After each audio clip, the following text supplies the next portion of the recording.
a very special guest for this show. Always a very special guest for any show that he does. His name is Erich von Daniken. The daddy of them all, you could say. The man referenced and revered by so many who've made a connection between mankind and visitors from space. Now, I have with me tonight, here on the table, you can just hear me leafing through it, an original signed copy of Erich's book, Chariots of the Gods, published in 1969, this one, and given to me, peculiarly and bizarrely enough, just over a week ago, as a gift by a very special person who didn't know, and neither did I, that Erich was going to be on this show, so I find that a little bizarre. And now, on the back of the book, and the pages are turning very brown with age now as I leaf through it here. There are some quotes about what is inside the book, and it's a very well-written, very tightly packed volume that I think stands up very well today.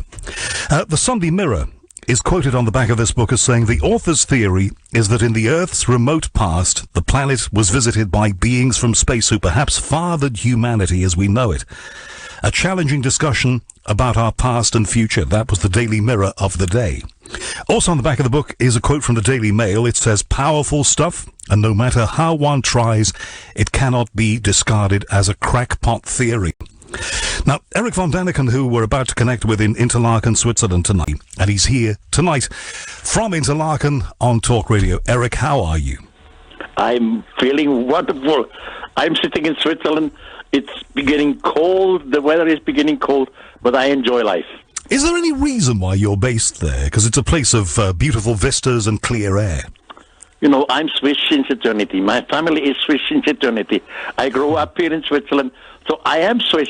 I cannot change it. That's my home place. But, you know, with the work that you've done and the acclaim that you've had around the world, you could have based yourself anywhere. You could have been in San Bernardino. You could have lived in New York City, wherever you wanted to be. Yes, but my home place is still the best place. You see, I traveled the world. Just 10 days ago, I come back from Indonesia. You know, Indonesia might be wonderful. They are ruined, but it's cold, it's hot, it's wet. So Switzerland is functioning. The politics is functioning. It's a safe country. I'm happy to be home. And it's always, as far as I've been aware of it, been a place of open minds. So you can have your say. You're allowed to have your say. And if you have a theory that's different from everybody else's, which when yours appeared in the very back end of the 60s, beginning of the 70s, that's in Switzerland, that's okay. Well, that's still today okay. At the moment we have some problems with refugees. We have some problems with Europe has problems with all kind of political things. But in Switzerland, you can discuss it. We are sitting on the bar. We shout against. The ones are in favor of it. The others are against it. It doesn't matter. Here we have an open mind. We can discuss whatever it is. The same thing happens in science. Now, in some cases, I'm attacking science, but science attacking back. And it's a wonderful fight. I love it. I want to get into that because it seems to me, and I might be wrong, that science is attacking you perhaps less than it did. But I might be wrong about that, and we'll talk about that a little later.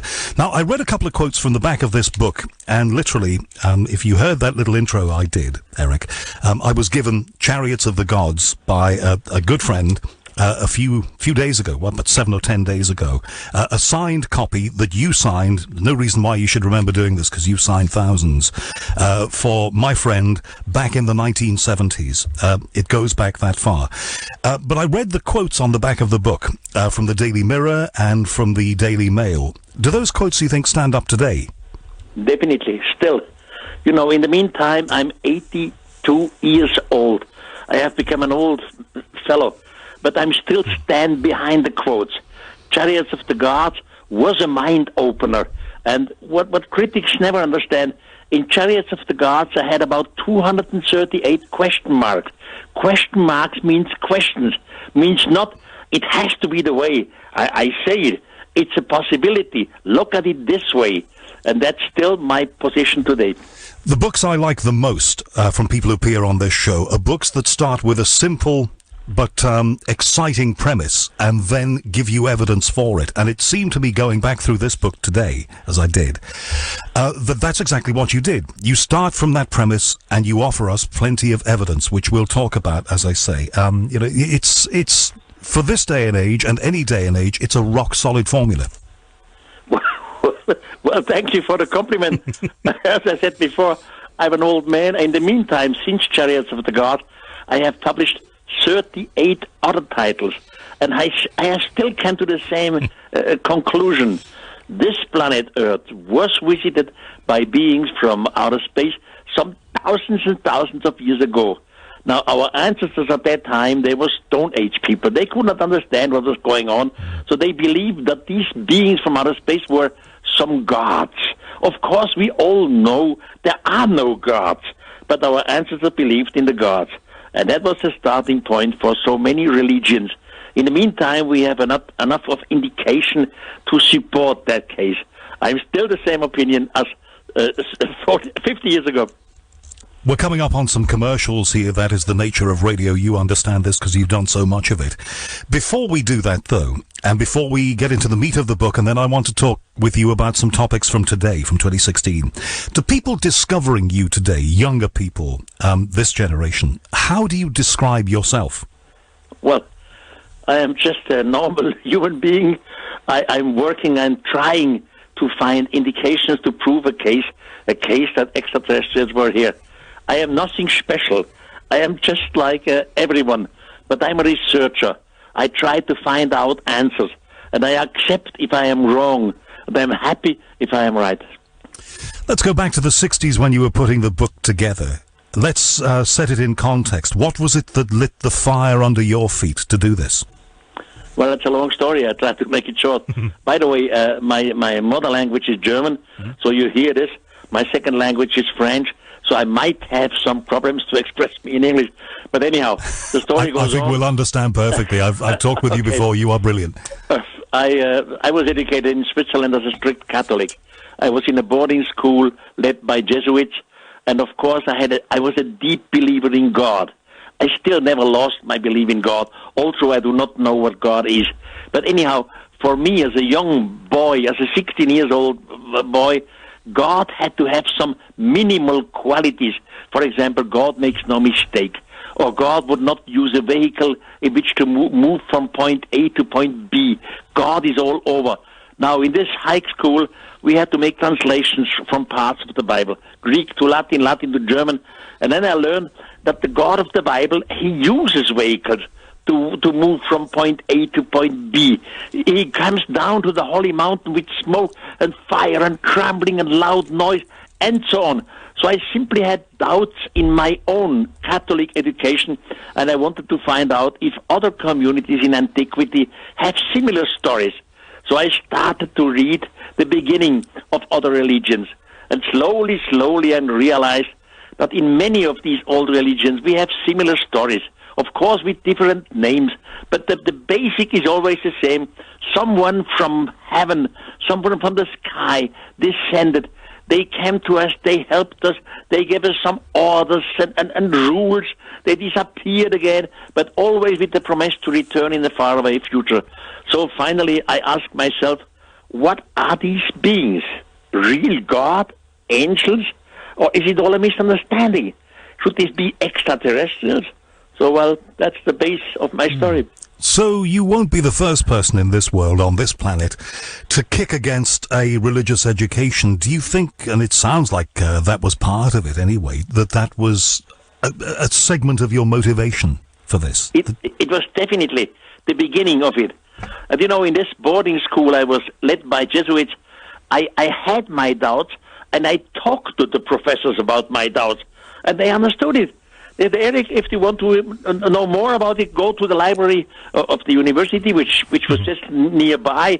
Ask for the Book of Enoch. As a young man, I never heard of Enoch. Who the hell is Enoch? So I learned the Book of Enoch, and the next step. So finally, the result is we were visited by beings from outer space.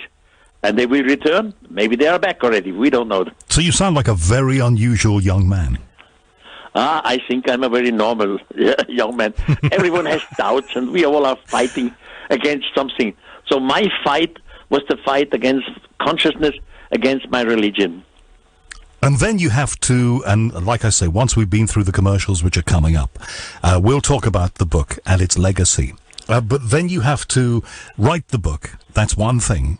And then you have to find somebody who's willing to put it out there, to publish it. That was the next catastrophe. From my family, I grew up in the hotel business.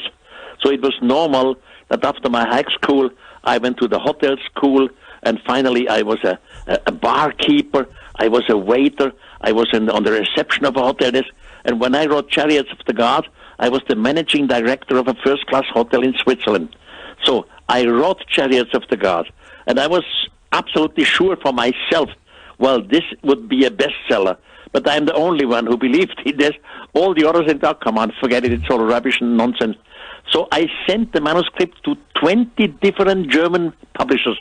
They all sent it back, all with nice letters. Well, we are not used to it. It's not scientific enough. It's not serious, and so on. And finally, because I was the manager of a hotel, every year, one of the German leading scientists was a guest in my hotel, and we were discussing. And one evening he said, Erich, you should write a book. And I said, I have written a book, but I found no manuscript. He said, well, I know a publisher. Maybe we should talk to him. Next morning, I was on the phone, and he said to someone unknown to me, listen, Erwin, I have a young Swiss here. He has written a complete crazy book, but the man is not crazy. You should listen to him. And the next step happened. I went to Düsseldorf in Germany.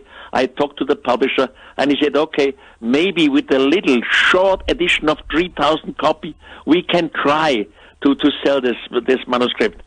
Well, the result is now millions of copies. How many million? Well, in the meantime, about all the books together, we are roughly 70 million copies worldwide. Wow. Erich von Daniken, very special guest here on this Sunday night. A man who's managed to sell 70 million books. That is a book and some for every single person who inhabits the British Isles. Think about that. That is remarkable, Erich. But you had an awful long way to go when you first got the book out there, a production run of 3,000. In the original book, which I have here, I've got a very early copy that you signed. The first sentence, you pose the question whether it is conceivable, is the word that you use, that we are alone in the cosmos in what was the 20th century. We're in the 21st now. How would you ask that question today? Well, in the meantime, we know that we are not alone in the universe. I mean, in the scientific community, we have some statistics. We know how many stars are out there. Now, some years ago, we all believed that the Earth has a special position in the universe. We said the Earth is not too close to the sun, it's not too hot, the Earth is not too far away from the sun, it's not too cold. In the meantime, because of our astronomical knowledge, we know that the Earth is one of the billion of planets out there which are similar to us. Of course, there can be complete different planets out there, like in our solar system, Jupiter, which is too hot, or faraway planets like Pluto. But Earth-like planets, they do exist out there. This is normally accepted by the scientific community in the meantime. So we would probably not be alone. Now, we have indications in the old holy texts, in the mythologies. You see, some thousands of years, our forefathers were Stone Age people. Now they were afraid of the lightning. They were afraid of the thundering. They were afraid of the nature. They were afraid of an earthquake. Maybe they did not understand how the moon sometimes was on the sky and then the moon disappeared again. So they could not understand natural science. So natural religion was the beginning of all the religion on the earthlings. But then someone came down and give information. Where is the difference? For example, in the old holy text, you have one text which is called the Book of Enoch. One of the extraterrestrials teaches a human in their language. And he says to the human, look out at the window. You see this little light out there. You humans call it moon. But the moon has no light by itself. The moon receives his light from the sun. And then he explains why the moon sometimes disappears and is half, etc. Or he explains to the young man, you see this bright, shiny light there? You humans, you call it sun. You see all the little lights out there? You humans call it stars. And then he explains that our planet surrounds the sun in 65 days, roughly more or less, etc. Now, natural religions, earthquake, crumblings, storms, they have created natural religions. But nature does not give scientific information. Nature does not tell somebody the phases of the moon, the light of the moon, or the stars. So information was given to the earthlings at that time. And I mean scientific information. And that's the difference between natural religion. Do you think that the world was ready for what you had to say, because we were entering a phase that is continuing to this day, where we are starting to realize what you said when we were speaking just 2 minutes ago, that we are far smaller a part of this universe, this cosmos, than we believed we were? We used to believe we were the center of all things, and we've been learning over these years that we're not. In the meantime, we understand that we cannot be the center of the universe. You know, we humans, roughly, generally, there are two sorts of humans on this planet. One sort is religious. It doesn't matter what kind of religion. The other sort is scientific. Now, the religious people, they have been educated. They say, God made everything. God made the universe, made the planets, the plants, the trees. But as crown of creation, God created us. The scientific community believes everything is evolution. You know, mutation, evolution, but we are on the top of evolution. Now, in both cases, if you look at it religiously, crown of creation, or scientifically, top of evolution, in both cases, we look at ourselves as the top of the universe. We think we are the greatest. We have to learn to become a little more humble, modest, and learn there are other forms of life out there. We are neither the crown of creation nor the top of evolution. And that's what's going on today. We learn slowly. Well, we are a little part like ants in this gigantic, wonderful universe. And the tide of scientific discovery, certainly recently, and we'll talk about this a little later, but seems to back up what you've been saying for all of these years. Does that give you a nice warm glow inside? Well, somehow, yes. You know, I have the chance to travel worldwide, and I have many speeches worldwide, and I'm always happy to hear when I sign some books that some people say to me, Erich, somehow your book Chariots of the Gods changed my mind, or changed the way of thinking, or you were a mind opener. So I'm happy to hear this. And of course, I know the critics, and I absolutely understand the critics, and I'm not against the critics. I love the discussions with the critics. But finally, slowly, I think we have a change in what we call in German language the Zeitgeist, the spirit of time. Slowly, we see it differently than what we saw it 50 years ago. And I feel, well, the acceptance of the Chariots of the Gods is becoming more open now than it was 50 years ago. I certainly recall, and this is just taking us off slightly into a little tangent here, but going on holiday with my parents in the 70s and even the beginning of the 80s, we would go to guest houses and hotels, and you would always find a copy of your book, which I have to say as a boy I didn't read then. I should have, but it would always be in the bookshelf, in the bookcase, wherever we went. So you had that kind of coverage. You had open ears, open minds for your theories. As you said, not everybody agreed with you, and some people vehemently disagreed with you, but you had more of a gateway than anybody before you, it seems. Well, I'm happy to hear this.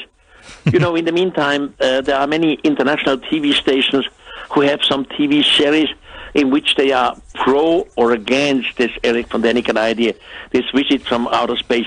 And more I see traveling worldwide, I am accepted. You know, just 2 weeks ago, I was in Morocco, okay, somewhere in North Africa. And in the elevator, when I checked out, there was an Arabic family. A man, he looked very severe with his two boys and his wife. And they looked at me. I went to the reception desk. I checked out. And then the man went to the reception desk too. And I just understand he asked who I was. He joined me before I went to the taxi and said, "Are you Erich von Daniken?" I said, "Yes." And I asked this Arabic man, "How do you know me?" Because my books do not exist in the Arabic world. None of them. And he says, "Well, just because of the television. I saw the, Ancient Alien and some History Channel." So it's slowly growing, and I'm not unhappy. I'm thankful about it. One of the lovely things about the book is it is a series of questions that you pose. You talk about some ancient maps found by a Turkish Navy officer that proved in an era when they couldn't have been drafted that way to be highly accurate, even including detail that we know today about North and South America and the Antarctic. And you ask, one of many questions, how could that be? Yeah, how could that be? We are talking about the map of the Turkish admiral. His name was Erich.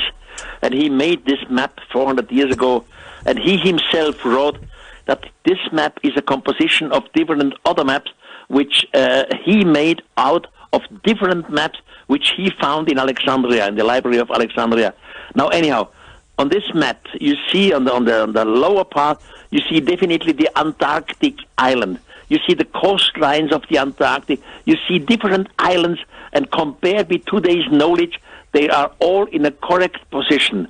Now, Antarctic, some hundreds of years ago, was always covered with ice and snow. How could someone have mapped the Antarctic? We have no answer. But the result is this fact does exist. The map of Erich does exist. There is a scientific literature about it. So it's an open question. What do we do against it? Nothing. One of the many questions you ask is this one as well. What can have induced the Incas to create the Nazca lines, and what about the 800-foot-high stone signs near Lima? Well, there's so many wonderful mysteries. Nazca is a desert about 500 kilometers south of Lima in Peru. I was in Nazca many, many times. I flew over Nazca already at the end of 1950, 1960, and so on. In the meantime, Nazca has, of course, a lot of scientific literature. And now when you stand on the desert of Nazca, first you see nothing. It's just little stones, brown stones, rusty stones. Soon as you scrape them away with your foot, there comes a lighter, bright, shining surface on the ground. Then you fly a little higher over Nazca, maybe about 1 kilometer. And then you see these bright, shining lines form figures of apes, birds, all kinds of animals, flowers, etc. Then you fly higher again, maybe about 1 or 2 kilometers high over the Nazca area. Then you see in the middle of these figures gigantic lines. The lines start abruptly, they end abruptly. Seen from the earth, seen from the high, they look like an airport, like airstrips. By the way, I never said it was an airstrip of the extraterrestrial. I never said it was the landing place, but I said it looks like, it gives you the impression from the air. And that's what it still is today. Now, about Nazca, we have wonderful scientific theories about wonderful ideas, what it could have been. But none of these theories has been completely proven. We are never sure. Either not my own idea. I suggested some thousands of years ago there was a mother spaceship in orbit. Now this mother spaceship was traveling maybe since hundreds of years. They needed some kind of nourishment, raw material, energy of any kind. Now they observed from the orbit, they observed our planet Earth. They saw in Nazca a desert, and they measured that under the Nazca desert there are some raw materials. This, by the way, is still the case today. Now, they sent simply an automatic probe down there. There was no airstrip. There was no airline. Nobody was the natives making an airline. But this robot, this probe from outer space came down. Maybe at the last part of the landing, it used an air cushioning or whatever. So sand and stone were blown away. Finally, this robot came to a standstill. They made some measurements. They found out, are there raw material? Is there energy? Is there maybe uranium or whatever they need? And then they start again.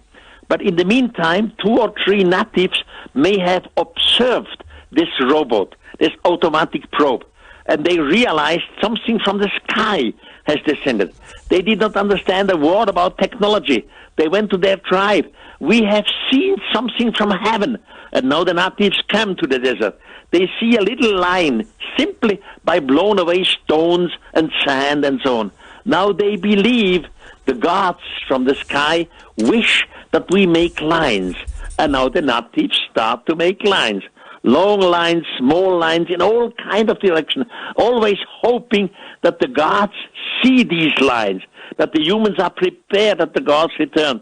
Maybe one day a priest may have a brilliant idea.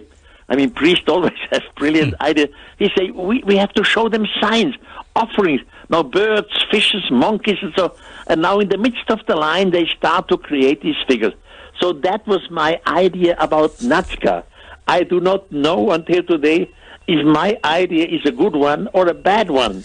But I know all the other ideas, and it ends with the same question. We have no final answer about the mystery of Nazca.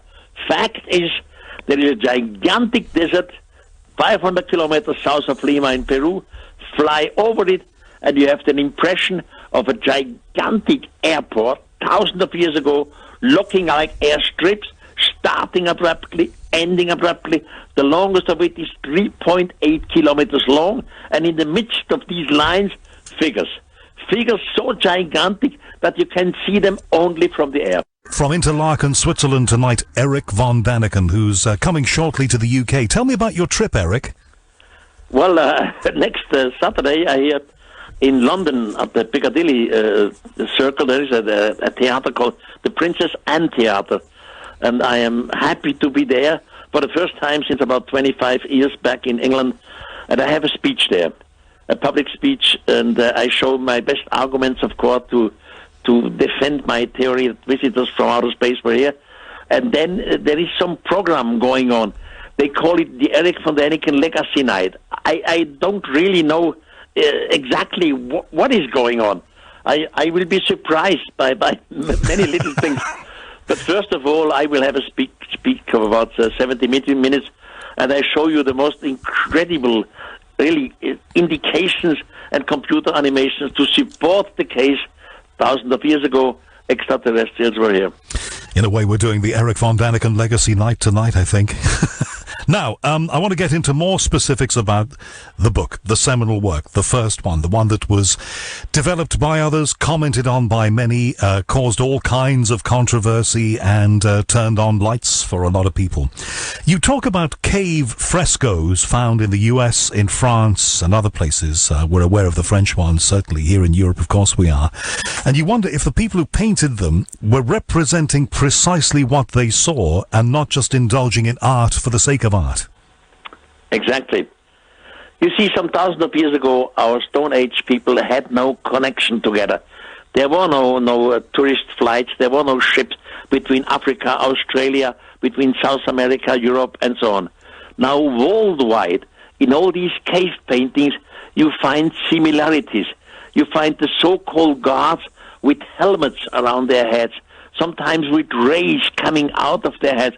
So I ask myself, why did our Stone Age people worldwide have the same imagination? And one of the things you do in the book is you have a photograph of an Apollo astronaut from the era of Apollo, which was the 60s and 70s, and next to it you have a cave painting. Yes.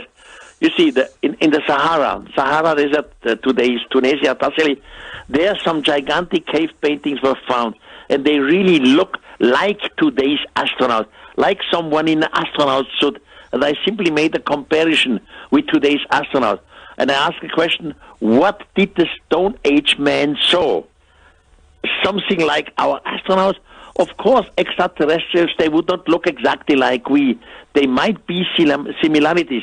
That's another question, which can I explain.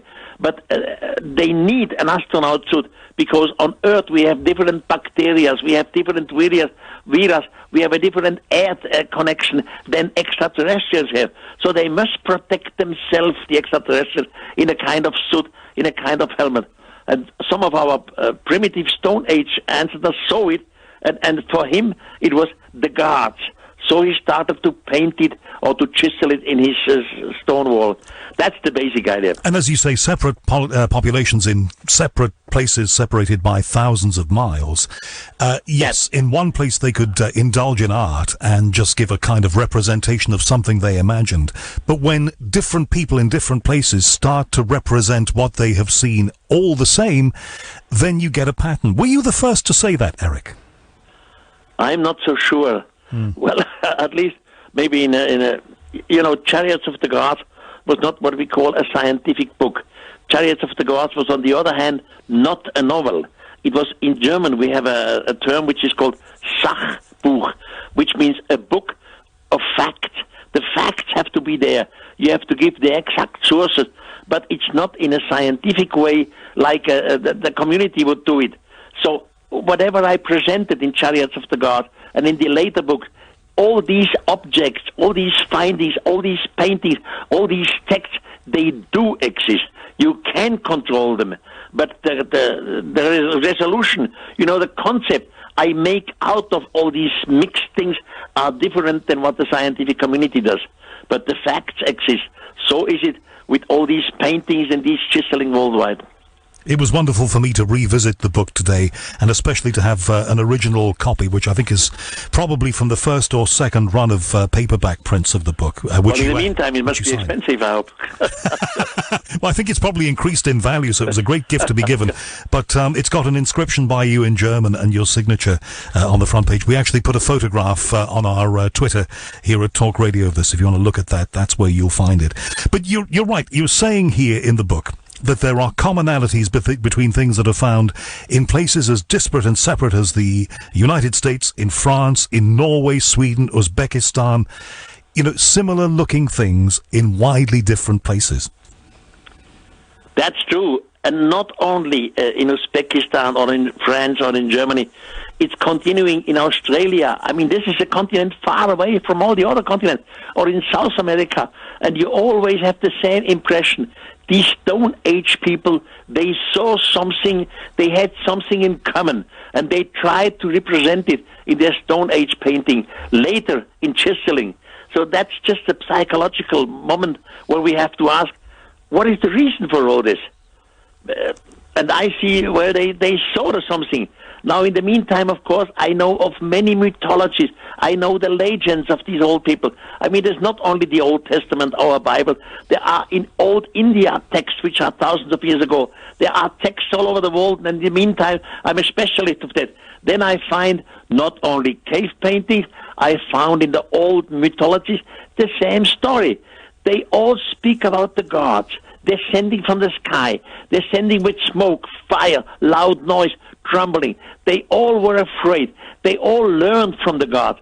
Some of the humans were taken away, even up there to their spaceships. Of course, the human never used the word spaceship because they had no word spaceship. They say, I was taken up to heaven or to sky. They learn the language, some of them. They are taught by these extraterrestrials. So all these texts, like the cave paintings, are worldwide in many mythologies. That's why I say, hey, scientists, please look at it in a new way.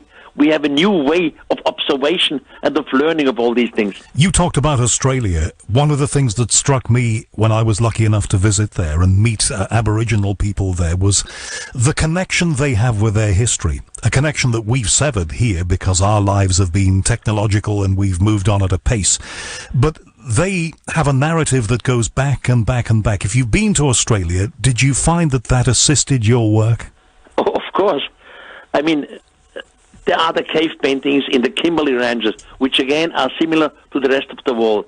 And then there are the mythologies. I mean, the Aborigine people, wonderful, brilliant cultures, they have mythologies. And these mythologies were written down. And the mythologies always speak about the gods descending from the sky, the gods who were the teachers, the gods who learned our ancestors in different belongings, including in astronomy, including telling them that we are not unique in the world, including about the calendar knowledge. So this is mythology of the Aborigines, but not only of the Aborigines. One like me who knows the mythology, it's a worldwide phenomenon. Go to the Greek god of Zeus or Apollon, it doesn't matter. Go to the mythology of the Inca or in Central America of the Maya. It always repeats. The gods were coming from outer space. The gods were the teachers. The gods were there who taught our ancestors, and they promised to return, and they will return. That's why every society in the past, every culture, had this expectation of the returning of the gods. And still today, we have the same thing. Just remember, When Francisco Pizarro was the Spanish conqueror of today's Peru, when he arrived for the first time in Peru, the natives fell down on her knees.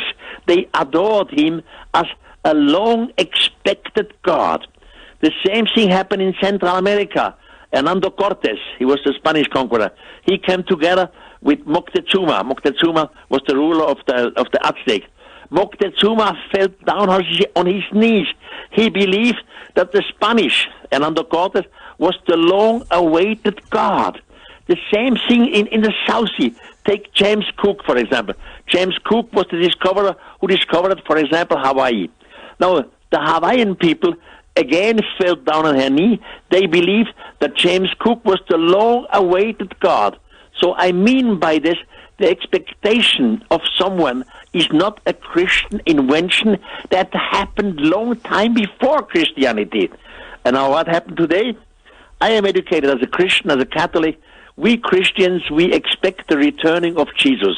But the Muslim community has the same thing. They wait for the expectation of the returning of their Mahdi. So you're saying that all around the world... The Jewish community wait for the returning of their Messiah. So not only in the cultures which have died out, still in our today's religions, we have this expectation of the return of somebody. Okay, Erich, here's as the minutes tick down before we have to take another break here. Here's a left field question for you, and I don't know if there is a short answer for this one, but here goes. The expectation that something will return. Well, look at the state of this planet now. Look at what we've made of it. Look at the difficulties that we're facing, and look at the potential difficulties that we now face in the future. Why have they not returned? Well, I think they have returned. You see, we have today's UFO, and this is a never-ending story. Some 20 years ago, I was laughing about UFOs. In the meantime, not anymore. UFO has become a serious business, and probably we are already under observation. The man who created the book Chariots of the Gods and 36 other books since then, selling 70 million volumes over the years and bending ears and turning on lights in people's brains, and also encountering along the way, Erich, a certain amount of controversy. Not everybody has wholeheartedly smiled and agreed, have they? I absolutely understand it. You know, we have a serious community which is called the scientific community, and we all want to be serious. We all want to be reasonable. Now, Erich von Daniken comes up with ideas that extraterrestrials were here. So the reasonable people say, what a rubbish. Does he not know that the stars are light years away from the next star? So how could somebody reach these distances? Or Erich von Daniken says in his book that these extraterrestrials were even looking like us, so human-like looking. Then the critics say, and they are right, well, this is rubbish. I mean, evolution on another planet will go completely different way. How will he explain this away? So I fully understand the critics from different sides, from archaeological part. I fully understand it. There are other opinions than my opinions. The question is just, let's sit together. I always learn when I sit together with some scientists who are against this idea. It's simply a question, be fair, be honest, do not lie, do not try to take somewhere over the table. Just listen to each other and come into arguments. And at the end of each discussion, I learned something, and the other side always says to me, Erich, we didn't know about this. We didn't know about these texts. So we both sides learn from each other, and that's what we should do. I mean, this is... amazing stuff for so many people, and some people, as you say, not able to take it on board, and you have to come back at them. How have audiences changed since you started talking about this? Presumably at the beginning, and I don't know this, but presumably there were people who heckled you and people who just didn't want to listen but went to put you down. Does that sort of thing happen now? Are you expecting that I'm sure it won't happen in London, but are you expecting that kind of thing in the future? Not anymore so hard as before. Chariots of the Gods came on the market in 1968. That's some 50 years ago. And in the meantime, I'm an old man. I had many debates, and I learned, of course, a lot. and I admitted that I have made some errors, etc. And the other part has learned also. In the meantime, we know about astronomy, about statistics, we know about the Earth-like planets, and so both sides have come closer together. In the meantime, this hypothesis of a visit from outer space by extraterrestrials has become more and more acceptable. We can talk about it seriously, not anymore just being stupid against each other. We can talk about it in a reasonable way, and I'm happy of this development. You talked, and I want to talk about that, definitely, but you talked just a moment ago about errors that you acknowledged that you made. What sort of errors were they? Oh, God. You know, when you are young, and when I made the research for Chariots of the God, I was about 22, 23-year-old young man. Then you believe everything, and you are not self-critical enough. You believe what you read in a book is true. For example, at that time, I was as a 19-year-old man, I was in Upper Egypt. And there on the Nile in Aswan is a little island with the name of Elephantine. And the guide there told me Elephantine has the name Elephantine because from the air it has the shape, the island has the shape of an elephant. So I wrote that in Chariots of the Gods. Later I learned this is all garbage. The Elephantine Island does not look like an elephant. It simply has the name because some elephants were on the island. Or I was in India, in Delhi. In Delhi there is an iron pillar. I saw it, I was there, I photographed it, and the local guy told me this iron pillar is not rusting. So I speculated, well, is this maybe an extraterrestrial object? Somebody left it here, so that we should learn about the technology and so on. In the meantime, this damn pillar is rusting. So, what can I do? But, you know, so there are many of these little things where I was wrong. Of course you learn. You try to make it better. You try not to repeat similar errors in the future books. And I think every later book after Chariots of the God has become more and more acceptable. What about ancient Egypt? We know so much more as far as they will allow us to explore the pyramids. We do know so much more about that now. How does your original work look in the context of what we've learned more recently? In the meantime, rather to my favor. You see, according to Egyptology, the Great Pyramid was constructed about 2,500 BC by a pharaoh with the name of Cheops. I doubted this in Chariots of the Gods. I had some reason why to do it. Now, in the meantime, we know about old Egyptian historians, which we did not know 50 years ago, because these texts simply appeared now or later. And these old Egyptian historians say that the Great Pyramid was constructed before the Great Flood. They even say by a king with the name of Saurit. And they say Saurit is the same figure which the Hebrew community calls Enoch. Now, Enoch, again, is one of these figures who was in contact with extraterrestrials. And in the meantime, in the Great Pyramid, many new shafts and rooms have been discovered just by electromagnetical meaning. You cannot climb in there. But in the meantime, we know about shafts inside the pyramids which guide to rooms, and under the pyramid, they discovered a lake with clear water, and in the water there was a sarcophagus. Unfortunately, the sarcophagus was empty. Or, 2,500 years ago, the Greek historian Herodotus was in Egypt, and he was also in Luxor. Well, at that time it was called Theban's Luxor on the Nile.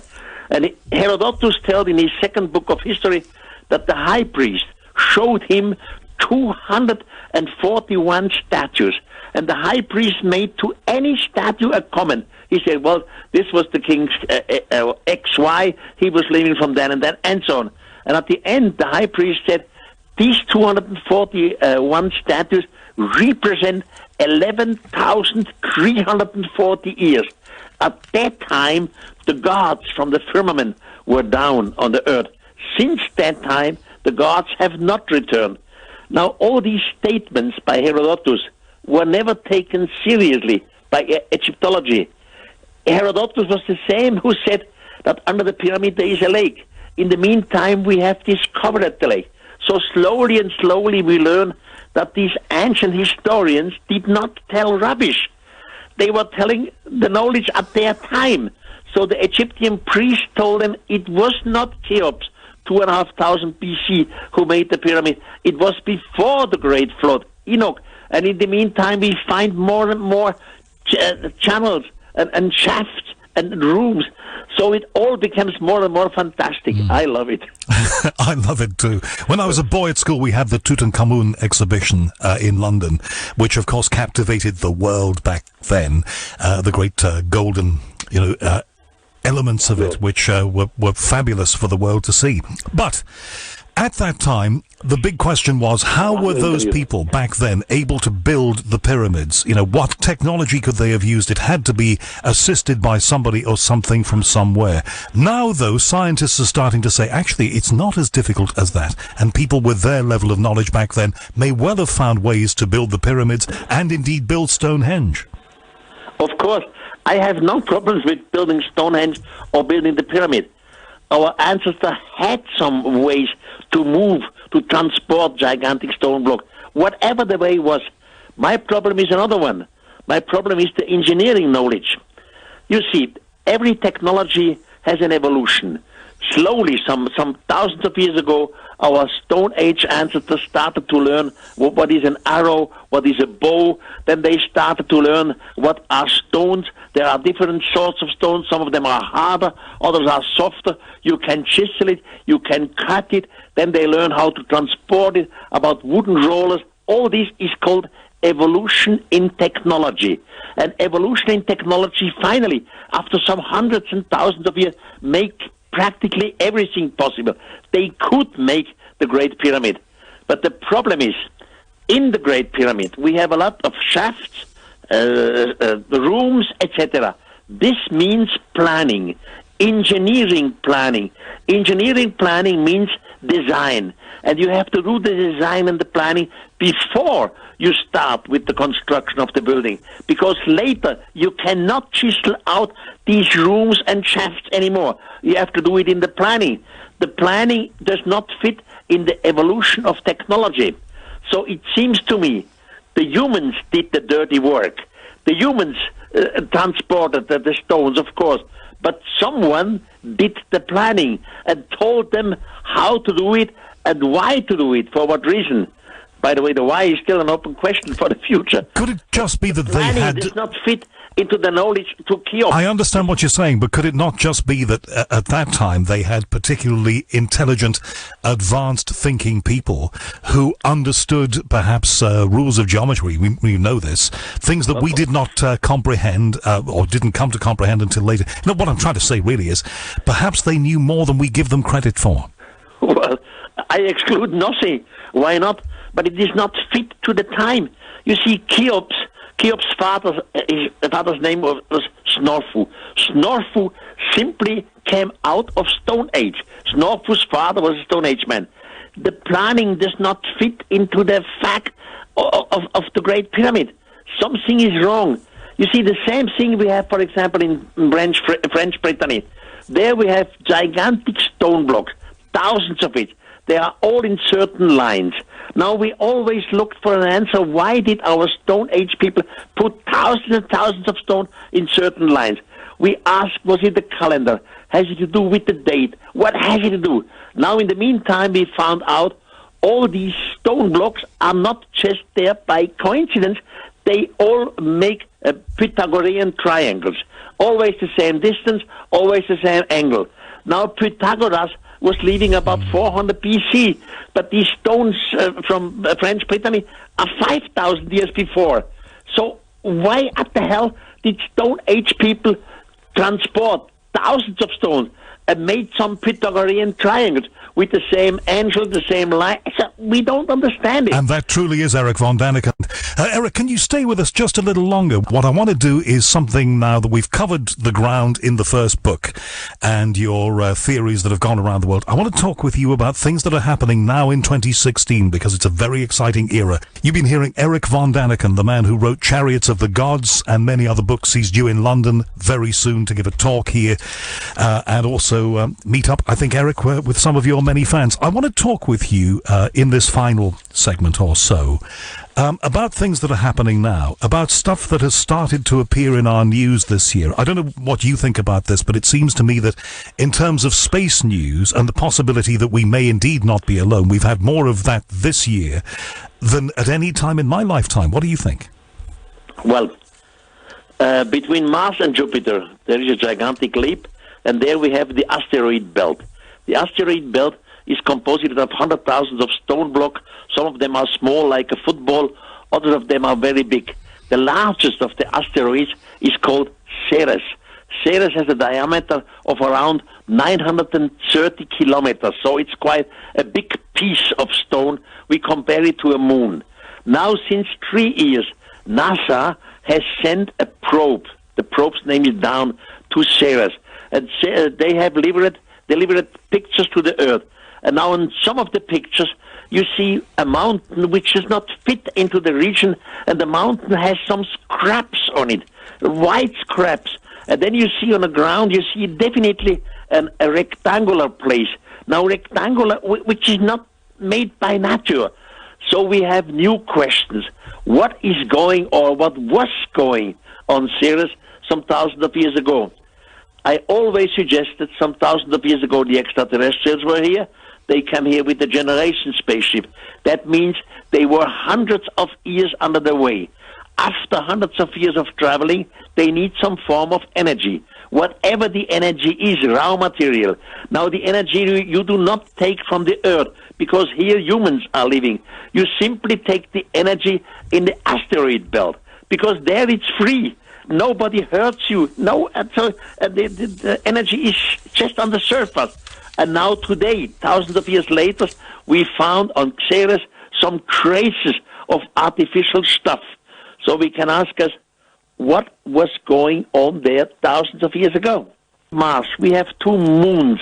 They are called Phobos and Deimos. Now, Phobos and Deimos are small moons. They look like some sort of potatoes. And there are many craters on Phobos and Deimos. Now, the problem is both moons surround the Mars, their planet, faster than the Mars under them turns itself. And both moons are nearly over the equator of Mars. So it seems this is not natural. Some astronomers, especially the Russian astronomer Shklovsky, suggested that these moons must be hollow. Now, we will find out in our time what is going on. So today, astronomy brings material to the surface which only today we can understand, and all of a sudden we say it could have to do with an extraterrestrial visit some thousands of years ago. When you look at the photographs that we've been lucky enough to see over the last year from Mars, from the Martian surface, there are people who say, look, we can see signs of regular geometry. I mean, there are some crazy people who say, oh, look, is that a lizard, or, you know, is that a person standing on that rock? Leave that aside. But when you look at what you see on the surface of Mars, and sometimes if you look hard enough, it can give you a headache. But do you see something that may be the remnants of something else that was there before when you look? Yes, you can see some objects on Mars which are rectangular, others look like a pyramid, but finally you are never sure. Is it artificially or is it just natural? I mean, on Earth we have natural rocks who look artificially. So the final probe is we need clearer photos, or somebody else has to go there. But we have reasons to ask questions. The same thing, by the way, on the moon. On the moon has in the meantime been photographed perfectly. And if you observe the photographs very closely, you see some strange things look like obelisk, look like rectangular shapes. And you still can ask the same question on our moon as we can ask them on the Mars. But the answer must be, well, closer. So why? Go closer with better photographs, and then we will find out. What do you think about the ideas that have been in the news over the last fortnight or so about going to Mars, which we're actively talking about, and terraforming it, turning it into a landscape, turning it into an environment like ours by planting things there, by putting an artificial atmosphere in there, doing all sorts of things to make it more like here? Well, theoretically, this is possible, but this is a question not of 10 or 20 years. I mean, we could make terraforming But then it takes, I don't know how many hundreds of years until we create an atmosphere, until we create another temperature of Mars. It's not the question of just go there and the next generation has it. It's a scientific project which takes hundreds of years. So it's not something we're going to see in our lifetime, as you rightly say. Definitely not now. The NASA scientists and the ESA scientists who've been so proud of all the discoveries that have been made recently, do you think that they're missing anything? Are there any clues that they should be seeking that they haven't picked up on, maybe? No, not to my knowledge. The scientists I know and what I read in the scientific literature, all these astrophysics and astronomers are very serious people. They are reasonable people. They don't want to speculate because they don't want to lose their credibility. Now, in personal discussion, of course, we speculate about could that be and that be, but this is not the serious discussion in public. I don't think that they hide something before us. They simply want to be reasonable, and that's what science should be. But if you were them, what would you be looking for, and where would you be looking for it? Well, I would really send a probe to the 2 moons on Mars, to Phobos and Deimos. I would go very close to Phobos and Deimos. I would try to make a landing on Phobos and Deimos to find out, is something artificial up there? Why are these 2 little moons turning around Mars on equator? And why are they turning faster than the Mars itself? Are they maybe hollow? So these kind of things I would love to find out. And if something of the kind that you're talking about was discovered there, would you see that as vindication of everything that you've been saying for these 40, 50 years? Well, definitely, yes. But the question then still is our society ripe to accept these things? You see, I used the word spirit of time. In German, Zeitgeist. The community has to be ready to accept something like this. If the community is not ready to accept something, it means unreasonable.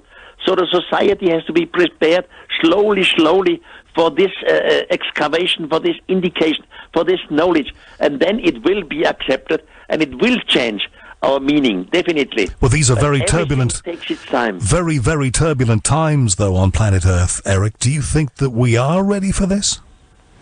Not yet. Well, a big part of it is. But on the other part, you see, we have big religions on this planet. We have our Christian religion, and we have our Muslim religion, and many other religions. And the religions, generally, they are not ready to accept this. They are not ready that extraterrestrials exist. They are not ready to believe that the human race is not the unique thing in the universe. So this time of preparation has not arrived yet. It all is a slow process. Will there ever be a right time then? Well, I hope 20 years from now, because slowly these extraterrestrials, what I believe and I have indications for it, they return. And they are objects which we call UFOs. And again, UFOs in the scientific term is not reasonable. But UFOs more and more become reasonable because we have too many photographs, too many indications which we cannot deny anymore. So slowly we ask ourselves, what is going on here?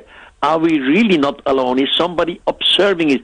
Is somebody maybe one day showing up in a football stadium or whatever, where the mass sees?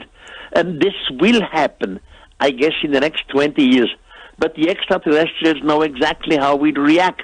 They know our brain because humans are made by them. So, talking in biblical times, God or the gods created human according to their own image. They know how we function, so they do not want to shock us. They don't want to destroy us. They want to prepare us for this connection slowly. And this process is going on. UFOs, though, and ufology is a very grey area, isn't it? There is probably, I'm going to stick my neck out here, but probably more fakery over the years than there's been genuine stuff. But if you want a personal view from me, I think some of it is genuine. The problem is, of course, always, and you may agree with this, you may not, Erich, being able to work out what is the fakery and what is not. Yeah, I fully agree with what you said. There are so many fakeries, which is terrible to understand and to make a frontier between it. But some of these I myself, I saw just recently a UFO film which was made by a pilot, a fighter pilot of the U.S. Air Force. And now this camera in the pilot, in the aircraft is fixed. The pilot cannot move the camera. And all around the screen, you see the data which change every tenth of a second. What kind of data? How high is the aircraft from above? How fast is it? How far away is it? What is the exact geographical longitude, latitude, etc.? So all this you see on screen, and in the center you see a UFO. And this goes on for about 4 minutes. And I see this with all the data changing every tenth of a second, and I know you cannot falsificate these things. And the pilot who sent me this said, Erich, I want that these things come to the public. I don't give a damn in the meantime if I have to go in jail.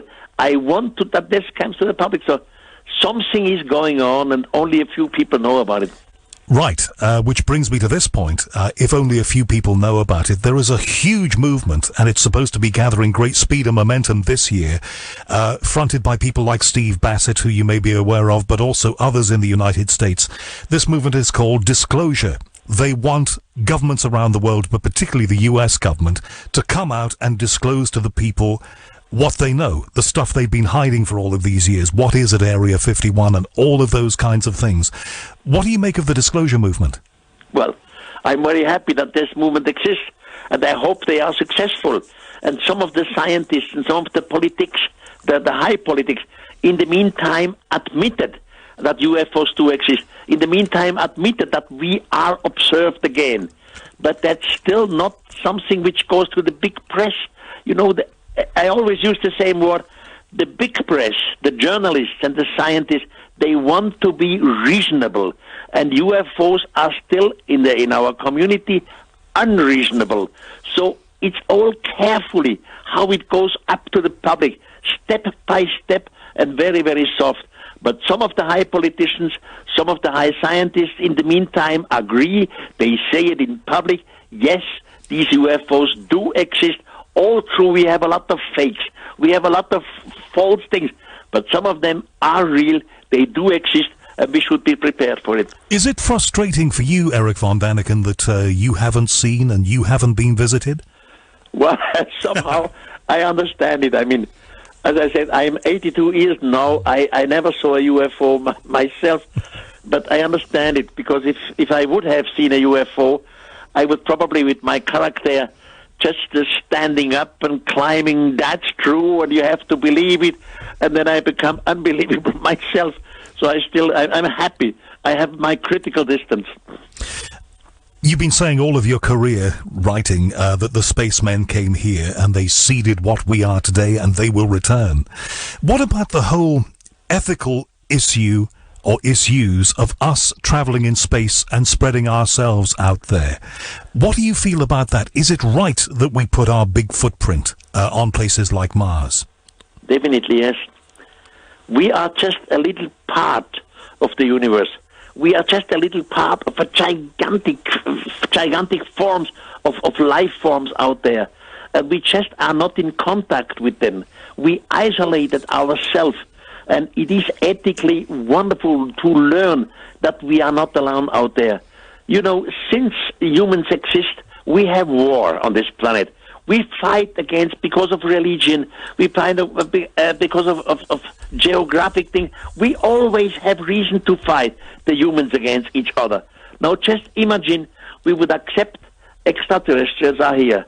Now we realize that we must be a united mankind, not fighting it, because there is something much bigger over our planet, over our Earth. We have to learn and to understand we all are Earthlings. It doesn't matter if we are black or white or Catholic or Muslim or whatever. We are the united humans on this planet, and there is something out there with which we have to communicate. So morally, ethically, it would be wonderful if we accept the existence of extraterrestrials. Do you think that if we get into territory that some people are saying that we are going to get into, like somebody being stupid enough to let off a nuclear bomb somewhere or a missile targeted at a city in the United States, whoever might do that, the idea of global financial crash that a lot of people are very, very seriously concerned about. Do you think that the spacemen, to give them a name, would intervene at that point? No. We have in the past, we had some cases where, God, I'm sorry, my English is not good enough to explain it. We had some cases where extraterrestrials stopped some nuclear weapons. They stopped it, they shut it down, so I cannot go to details about this. So I hope no human is crazy enough. I mean, all the humans who are in a high political position, that they should be reasonable. They are under control. Nobody is just a dictator who can do what he wants. And no human is crazy enough to start an atomic bomb against another nation. This time should be over. At least I hope we are reasonable enough for all this. I mean, we all hope this won't happen, but if North Korea ever got the capability and did something that would be more than ill-advised, do you think that it would be time for the extraterrestrials to step in and stop them? Do you think they would? I'm not so sure about this. I'm not so sure if they interfere in our problems. But even if such a terrible case happened, I mean, the other nations, in this case, the United Nations also, or the Americans, would be strong enough. Something, look, left field now. Something I wanted to raise with you before from the book, from Chariots of the Gods. On page 164, you talk about something that I didn't think fitted in the book, but I probably just didn't understand, why it was there. And, it needs to be explained to me, I think. You talked about a mass concentration experiment that was done in 1965. It sounded fascinating, but I wondered why it was in the book. A mass concentration? What's this? I've got it here, page 164, mass concentration experiment. Hold on. Let me just find it. Mass, say it in German. Oh, God. Where everybody concentrated, where people around the world concentrated on something, on the same aim, the same end. Yes, there was an experiment which took place in Germany, I remember. But that's a long, long time ago, nearly more than 50 years ago. And they concentrated with their brain of some point, and it worked. But I don't remember the details anymore. Okay, well, it doesn't really matter, because the point I'm coming to is that if we were created by a superior civilization, perhaps they gave us abilities that we are mostly not aware of and mostly don't use. Why not? I mean, the gods created humans according to their own image. So we have a gigantic brain, and we probably don't use this gigantic brain. And there is much more in us than what we think. Now, a brain like mine thinks to learn and to know a lot about extraterrestrials. A brain like other is sure to learn and to know a lot about astrophysics, about astronomy, about whatever. And so if we get these brains together, we are a mass, and this is a mass, a gigantic computer, and we will have a gigantic knowledge. That is my basic idea behind it. A lot of people are getting involved in private space travel now. I have a friend, Nigel Henbest, who's an astronomer here. He cashed in his investments, $200,000 US. He's going on a Sir Richard Branson space flight when he's able to. Would you like to do this, and have you been approached to? No, I have never been approached to. But, in the meantime, I'm an old man, 82. Now, if someone came to me and would say, Erich, you have the chance to go up there, I would ask, will I come back to Earth? Because I wish to die on this planet Earth. I wish to die here. And if he says, yes, you will come back to planet Earth, then I say, yes, I can. My curiosity is big enough. If this approach would say, no, you would never come back to Earth, like, for example, going to Mars and die on Mars, I would not go. I would say, no, then I prefer to die here on planet Earth. You're 82. I am fully confident that we will be having a conversation when you are 100, and that will be another marvelous conversation, I am sure. But when that point, and we all have that point where we shuffle off this mortal coil, who is going to continue your work? Well, we have a big organization which is the Ancient Astronaut Society in Germany and worldwide. and there are thousands of members, and at least a quarter of it are scientifics. And there are many people, many other brilliant authors around the world, including in England. I have good friends, authors who write about the same subject, brilliant people. So when I die, it doesn't matter. The idea continues, and that makes me happy. Makes me happy too. And finally, as a great man once said, through your career and through your writing for 50 years or thereabouts, there have been people, whether they've been scientists, whether they've been academics, whatever, who have accused Erich von Daniken of pseudoscience. In 2016, what do you have to say to them? Oh, God. In 2016, this is history. Look back, and you will probably realize that in some part, Erich von Daniken was right. In other part, he was wrong. Well, that's normal with our humans. I hope you have a wonderful time when you come to the United Kingdom, Erich, and I will continue to look for your work as it appears, and I will continue to follow what you say. Thank you very much for being with us tonight. Thank you for being part of your evening. Goodbye.